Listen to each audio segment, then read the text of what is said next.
Okay, so this is going to be the shortest video in the YouTube history.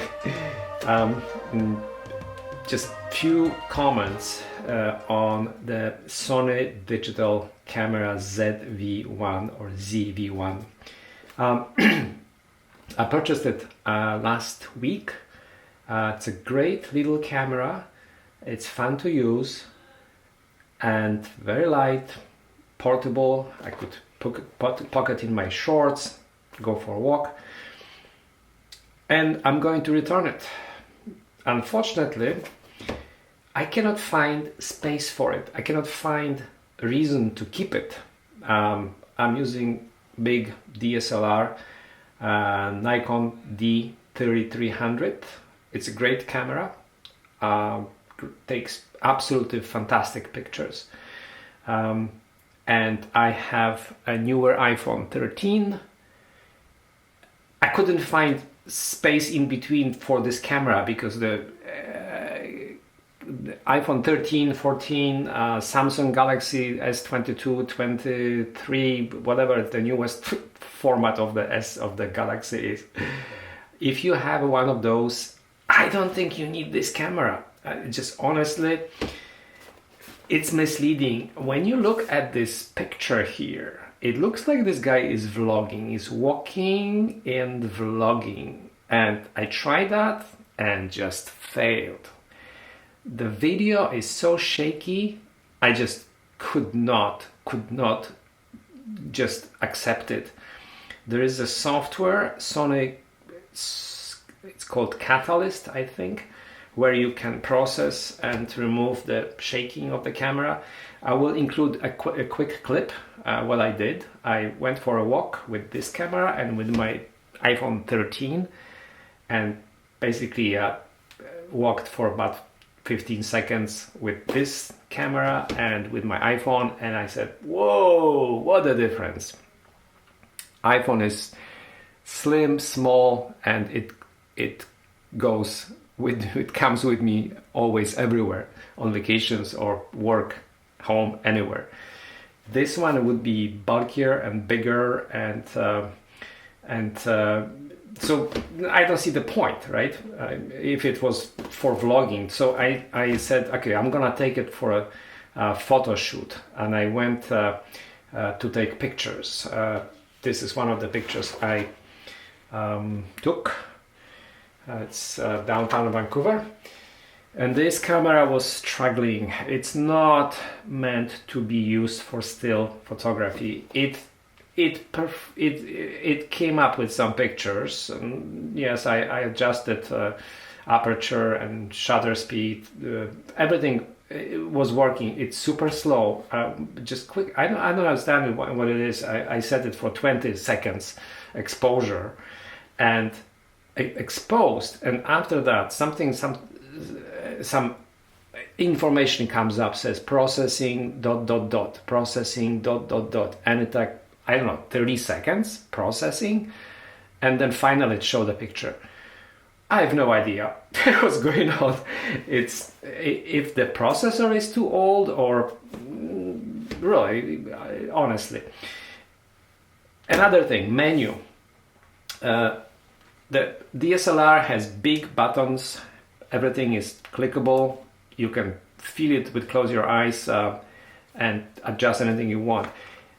Sony has all those functions and more, because this is an old camera. It has more features and functions, but it's all hidden in menus, and good luck remembering where it is. The buttons in the back of the camera are tiny little ones. I don't have a picture here. Tiny little buttons in the back of the camera, where you kind of have to figure out which fingernail to press, and there's a little wheel in the back that also you can turn around, but I kept pushing the wheel, and rather than clicking around and choosing a specific function, I was actually pressing, and it was showing me ISO settings or some other functionality. Here's what I'm talking about. Those little buttons here, those 4 buttons here, and and the wheel. And the wheel has also functionality, so you press left, right, up and down. So if you want to adjust aperture or shutter and or ISO, you press function, you make selections, and you rotate this little wheel. But because this wheel can be pressed, I kept pressing it while rotating, and it's showing me different menu. It was driving me nuts. And plus, one more item. If you click on a menu and make some selections in the menu and then go back to the picture, and then you realize that the menu, that the change you made is not the one you wanted, when you press the menu one more time, it shows up in a completely different place where you left it. The Nikon Sony Z30 that I'm taping this video with knows and remembers the last section I was working on. So pressing menu goes back to the place where I made the change. So that's a bummer. I have no idea why they did it that way. Furthermore, port. This port is a USB, micro USB port. That's a technology from 5 years ago. If you have big files, transferring is gonna take forever. So I already figured out that Nikon Z30 has USB-C. This is micro USB, half or less speed of transfer. What else was I shaky? Time lapse. Oh, time lapse. So I wanted to make some, fun videos. I have my GoPro that I do many things with it, time lapse and things like that. This camera, you can set up time lapse, but it will not stitch the pictures. You have to. I set it up for about 5 minutes, and it took, I don't know, 1,000 pictures or something like that.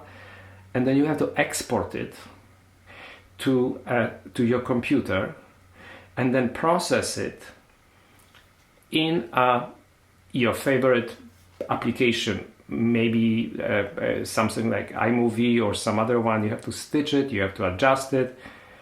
I mean, honestly, I don't know. I did lots of with GoPro. You basically take the time lapse, create a time lapse movie, export it to your computer, and you can share it. iPhone, it creates time lapse right on the laptop, on the iPhone, and you can share it out of that device. This, no. You export 1,000 pictures, and you have to align them one by one and put them in order. There is a whole video I watched. Somebody posted how to create a time lapse out of this camera. So, sorry, that's completely unacceptable. And the last thing, as I said, this will be a short video. Last thing, there is a crop, obviously, in 4K. 4K. If you create a 4K video, and especially in a selfie portrait, then your face will appear full, covering the entire screen, unless you have a stick or something, then you can extend and make it move it farther away from you. Yeah. So I'm returning this device. It was kind of fun to explore everything, and it's nicely built. It's it's Sony. Obviously, I was thinking that Sony. Well, it's gonna be fun, but it's, for one, it's aged. You can tell it's an older device already. Tiny little buttons, especially at night. If you are into night photography, finding all these functions and menu, going back to the menu, and then struggling with the menu where you left off, and you find again the spot where you left it off, and shaky camera where you have to actually export the footage and then process it in additional software. It was nowhere near. I'm not saying GoPro is amazing with stability, but if you have any newer iPhone 13, 14, 12 even, or Galaxy, or any newer smartphones, they will do a better job than this device. So sorry Sony, I tried. Next time, somebody suggested 6400, A6400. Maybe at some point, or I will keep the Z3 Nikon. Thank you.